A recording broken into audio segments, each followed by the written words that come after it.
The ocean is huge. When you really stop and think about the scale, it's humbling, it's mind-boggling, it's really hard to comprehend.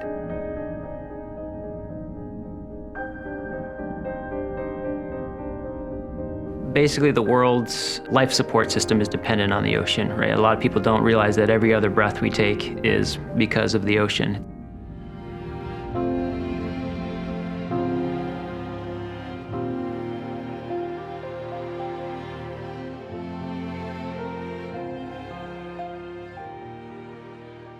When we look at a map of the world, it's easy to think that the ocean has in fact been mapped, because at global scale, we can see the shape of a lot of features.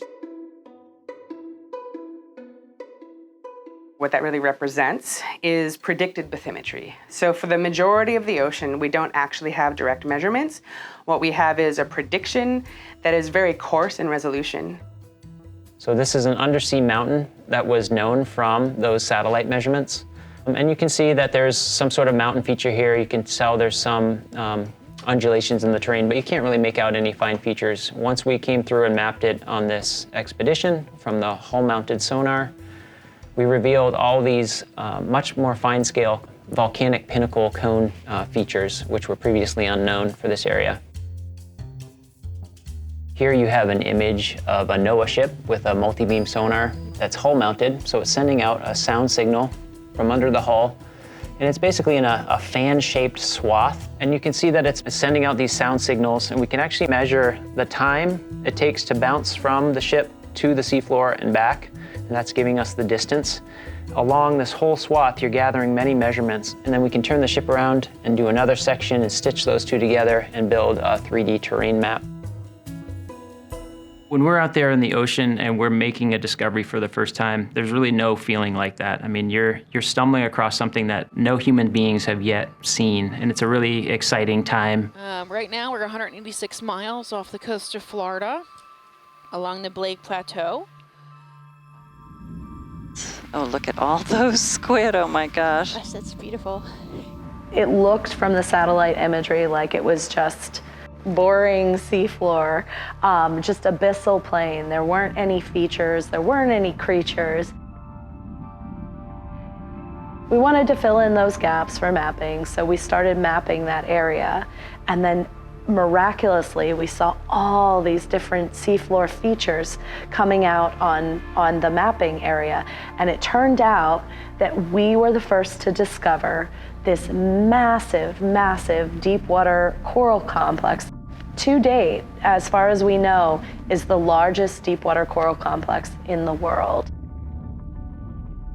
I've never seen anything like this. This is honestly one of the largest aggregate of thickets of Lophilia that I've seen.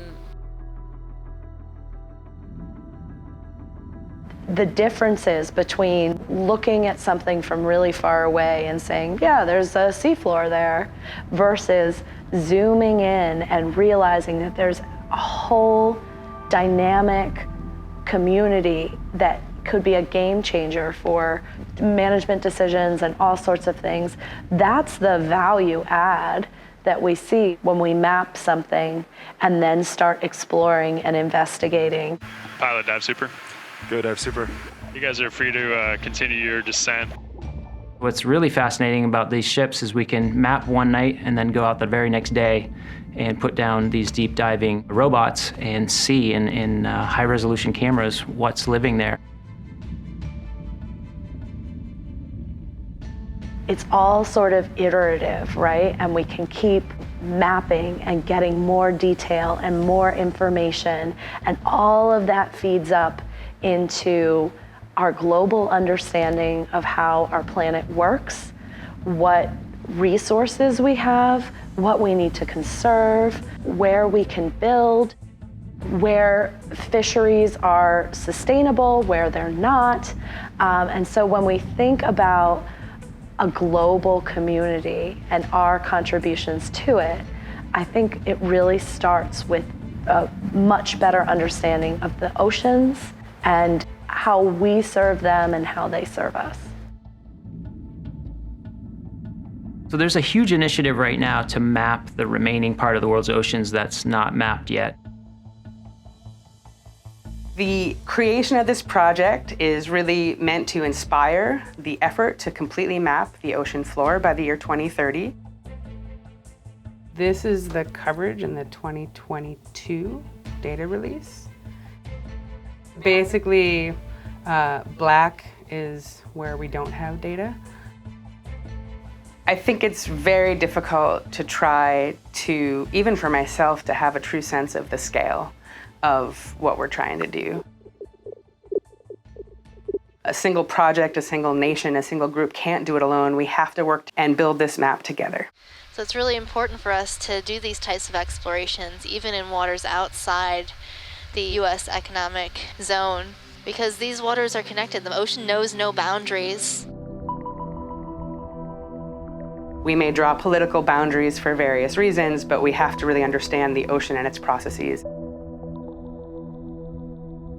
It's often been said that people don't protect what they don't understand. If we're not able to see what's out there in the ocean, then we're really not able to truly appreciate it and therefore care about it. So part of all these efforts are to really sort of shine a light on what a wonderful and amazing place the ocean is, including the deep sea, and bring that home. This is our home planet, and we need to understand what's out there.